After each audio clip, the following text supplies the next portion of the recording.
A paz do Senhor, amados irmãos.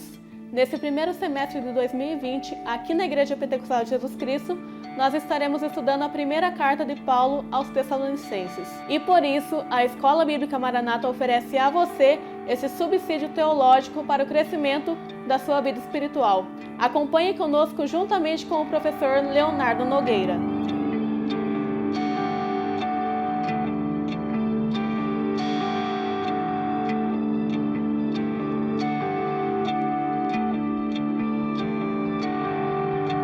Para essa nossa nona aula, o viver, os negócios e o trabalho, convido você para lermos juntos o nosso texto base na primeira carta de Paulo aos Tessalonicenses, capítulo 4, versículos 11 e 12, que dizem: E procureis viver quietos e tratar dos vossos próprios negócios e trabalhar com vossas próprias mãos, como já vos temos mandado, para que andeis honestamente para com os que estão de fora e não necessiteis de coisa alguma. Após falar do amor nas aulas precedentes, agora o apóstolo Paulo vai trazer um assunto muito importante para a igreja do Senhor, para os irmãos de Tessalônica e para nós hoje em dia, que é sobre o testemunho que devemos dar para com aqueles que estão de fora. O testemunho cristão não se limita para dentro do círculo religioso, para dentro da igreja, mas ele deve também expandir as suas fronteiras, ele deve ir além. O nosso testemunho ele deve ser relevante não apenas para aqueles que também servem a Cristo, mas principalmente para aqueles que nos olham de fora, para aqueles que não conhecem a Deus, para que por meio do nosso testemunho eles sejam alcançados também pela graça de Deus. E baseado nisso, o apóstolo Paulo vai passar pelo menos 3 recomendações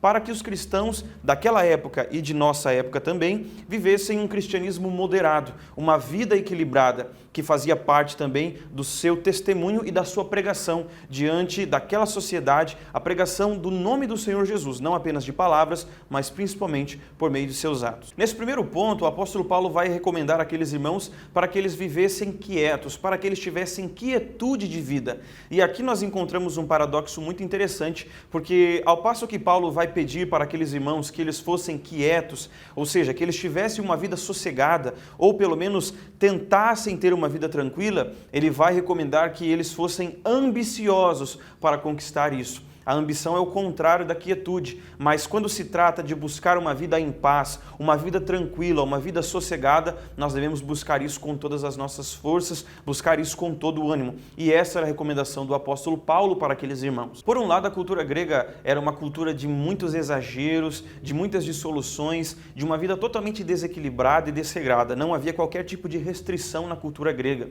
E por outro lado também, eles adoravam uma certa divindade chamada Sofrósina, que era a divindade do autocontrole, do equilíbrio, da temperança. E isso era uma coisa bastante interessante naquela época. Justamente por isso, o apóstolo Paulo vai recomendar àqueles irmãos que eles buscassem um estilo de vida sossegado, um estilo de vida quieto. É bastante interessante o que Paulo vai recomendar aqui, porque a vida dos cristãos que tinham Deus em suas vidas, que viviam a palavra do Senhor, não poderia ser uma vida menos sossegada, uma vida menos atribulada do que a vida daqueles pagãos que adoravam essa divindade. A vida com Cristo deve ser uma vida sossegada. Isso não significa que não existirão lutas, que não existirão embates, que não existirão afrontas em nosso viver diário na fé cristã. Muito pelo contrário. Mas a questão fundamental disso é justamente que, apesar disso e acima desses problemas e dificuldades, o cristão é alguém que pode ter paz em sua vida. O cristão é alguém que pode viver pacificamente. O cristão é alguém que pode viver uma vida sossegada, uma vida tranquila, uma vida em paz, apesar dos problemas e acima também desses problemas. Desse modo, na expectativa da vinda do Senhor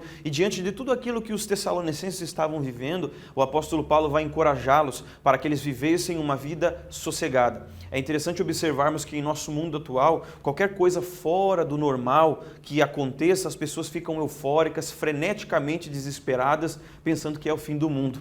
O cristão ele não deve ter essa atitude. O cristão ele não deve ir por esse caminho, muito pelo contrário, ele deve adotar para si uma vida sossegada, uma vida tranquila, uma vida de fidelidade e de fé, crendo que acima de todos os problemas e acima de todas as circunstâncias, Deus está gerindo todas as coisas, Deus está comandando todas as coisas, Deus está controlando todas as variantes. Essa é a confiança do cristão que vive na expectativa da vinda do Senhor, até porque ele sabe que tudo que acontece ao seu redor, que tudo que acontece no mundo está cumprindo o propósito de Deus para esse mundo, o propósito de Deus para a sua vida. Afinal de contas, nós temos a certeza de que os dias estão se findando e hoje a nossa salvação está muito mais perto de nós do que quando nós aceitamos a fé. Essa é a confiança do cristão, essa é a certeza do cristão e é isso que nos leva a viver uma vida em paz, uma vida de quietude. Dessa forma, os cristãos deveriam se esforçar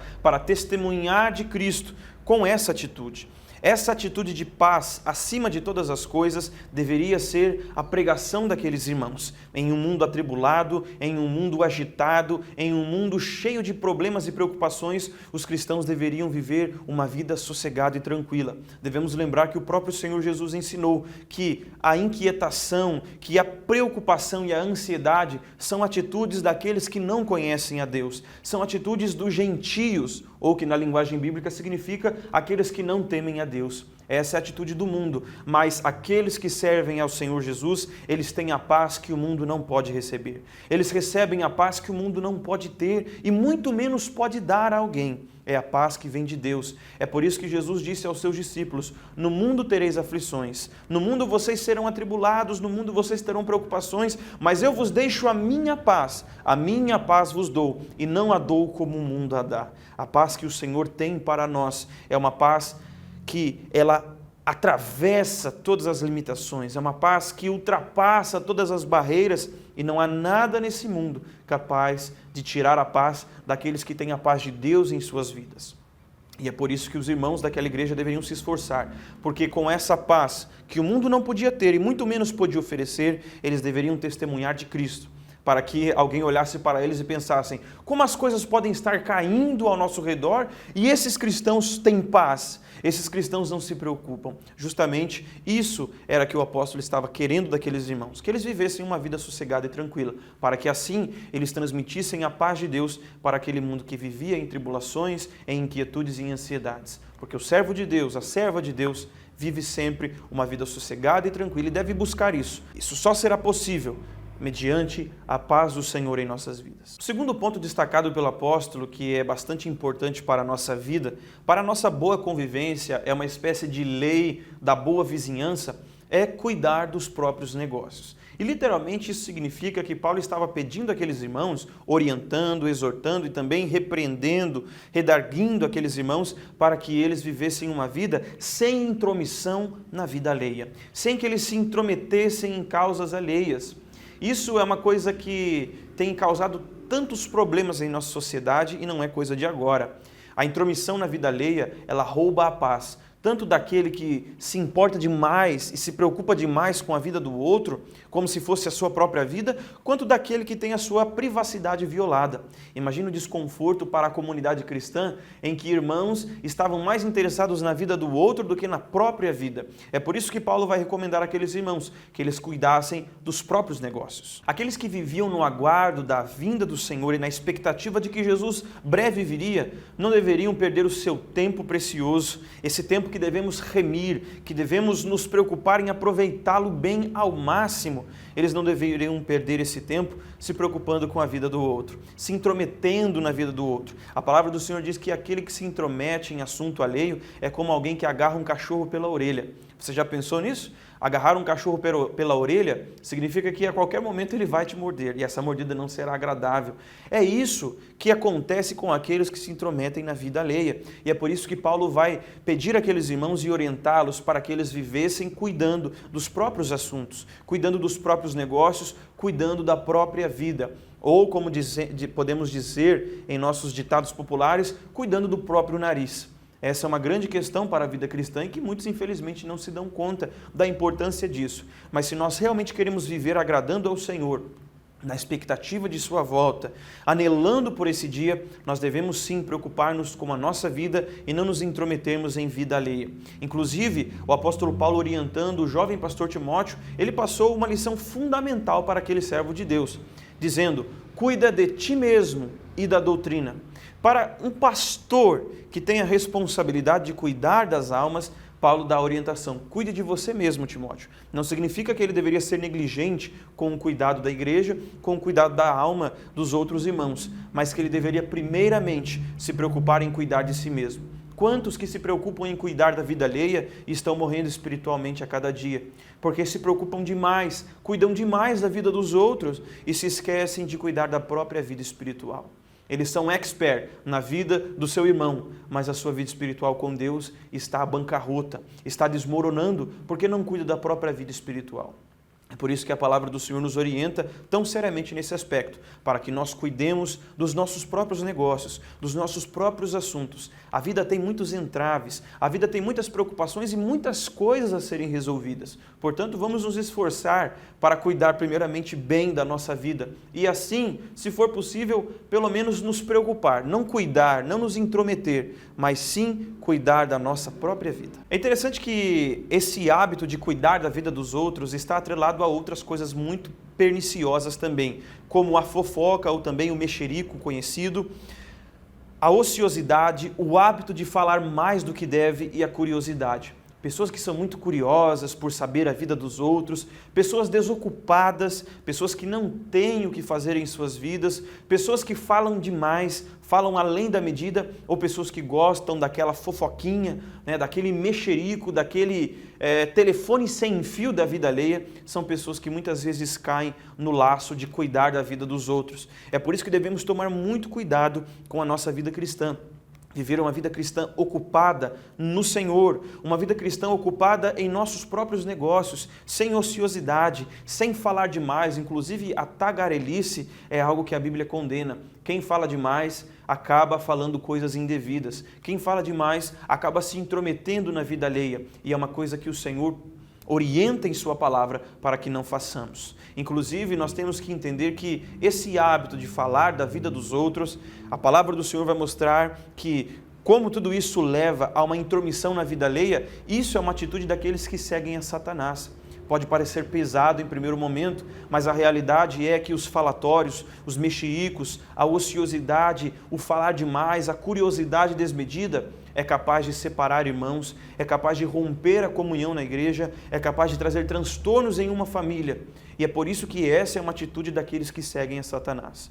Aqueles que se intrometem em questões alheias e se esquecem da própria vida, acabam seguindo um caminho muito mau, acabam seguindo um caminho que o próprio diabo prepara, que o próprio diabo trilha para causar a discórdia, para causar as divisões, para causar as facções, para causar as intrigas e até mesmo coisas mais graves, como os homicídios, as tragédias que nós vemos em nossos dias. Tudo isso, meus amados, é orientado pela palavra do Senhor para que não façamos. Devemos nos preocupar em nossa vida, nos preocupar em cuidar da nossa vida e assim estaremos agradando ao Senhor e cumprindo a sua vontade para nós. Porém, cuidar da própria vida e dos próprios negócios não significa absolutamente que devemos ser individualistas e não nos preocupar com o nosso irmão. A palavra do Senhor diz que devemos nos preocupar com o bem-estar do nosso próximo, que devemos amá-lo, que devemos compartilhar uns com os outros os nossos problemas e também as nossas alegrias. Só que nós temos que ter o cuidado para que esse compartilhar e essa preocupação com o bem-estar do próximo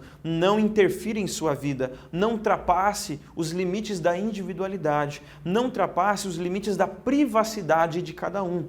Nós temos que ter uma vida regrada, uma vida limitada, uma vida dentro dos padrões de Deus, nos preocupando sim com o bem-estar do próximo e estando sempre dispostos em ajudá-lo, mas sem jamais ultrapassar os limites da privacidade, sem jamais nos intrometermos na vida dessa pessoa. Ajudar sim e sempre de boa vontade, ajudar sim e sempre de bom coração, mas nunca, jamais nos intrometermos na vida do nosso próximo, jamais violar a intimidade, violar a privacidade do nosso próximo.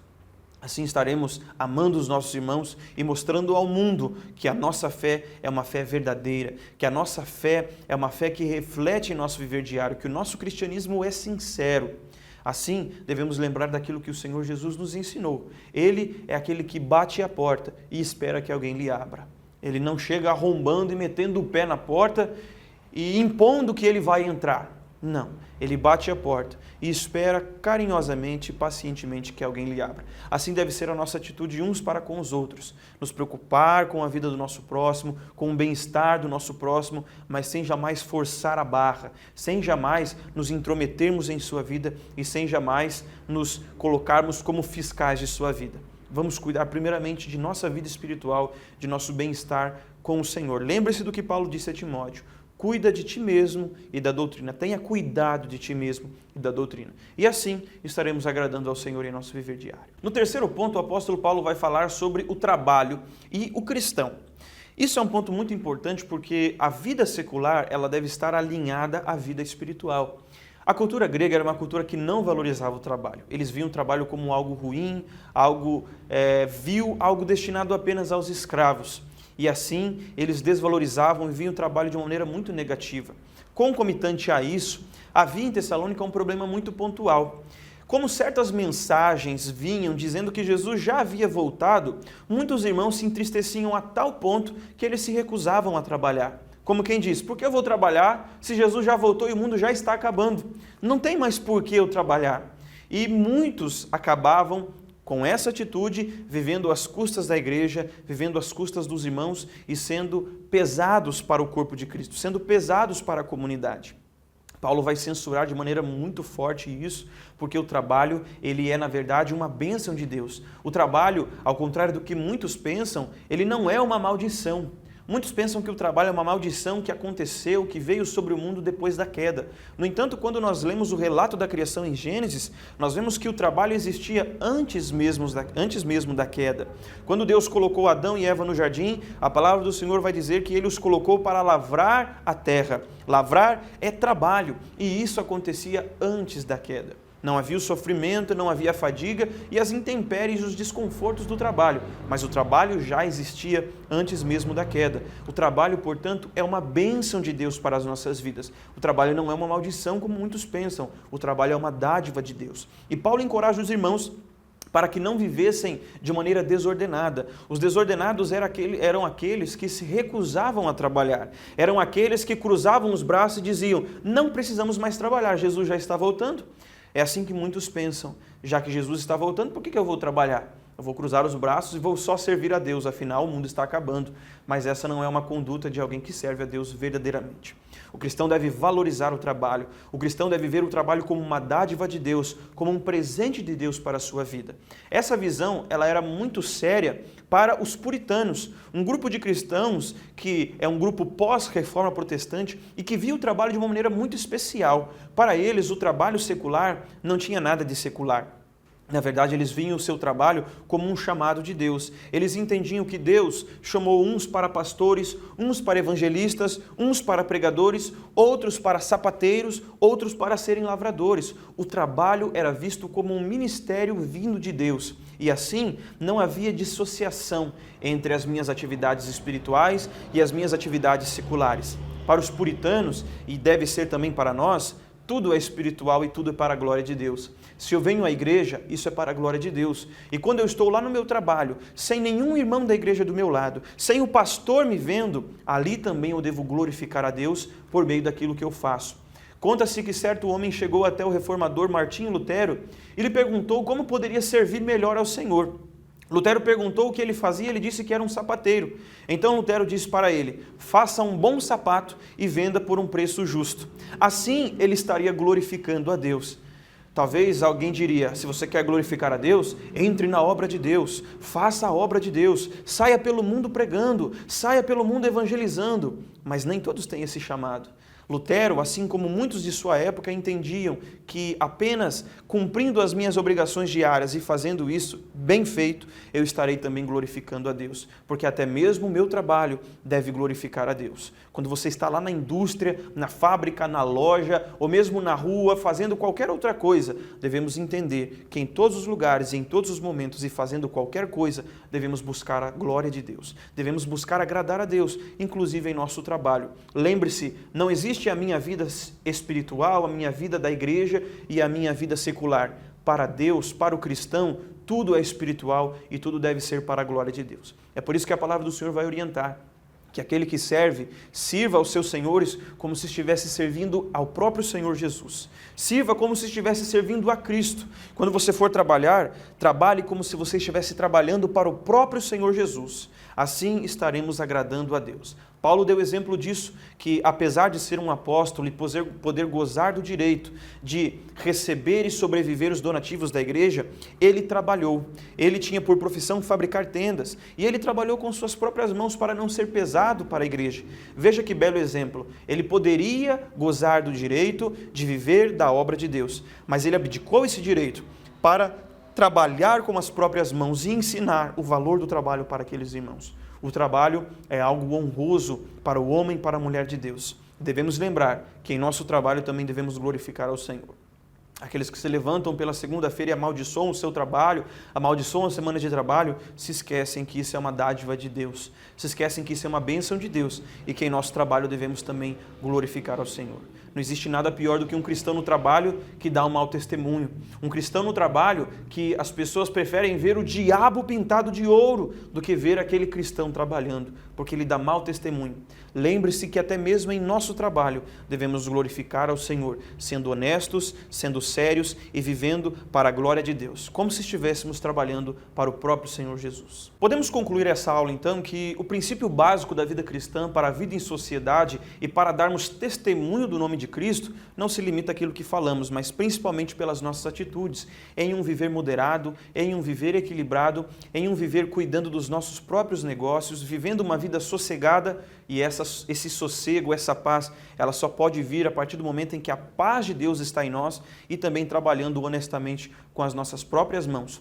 Fazendo tudo isso, estaremos glorificando a Deus. O mundo olhará para nós e verá Cristo em nós, em uma vida sossegada, em uma vida sem intromissão nas causas alheias, em uma vida de trabalho honesto. Pense bem, pense em sua vida, pense no seu viver diário e lembre-se que não existe a minha vida secular e a minha vida espiritual. Para Deus e para o cristão, tudo é espiritual e tudo deve ser para a glória de Deus.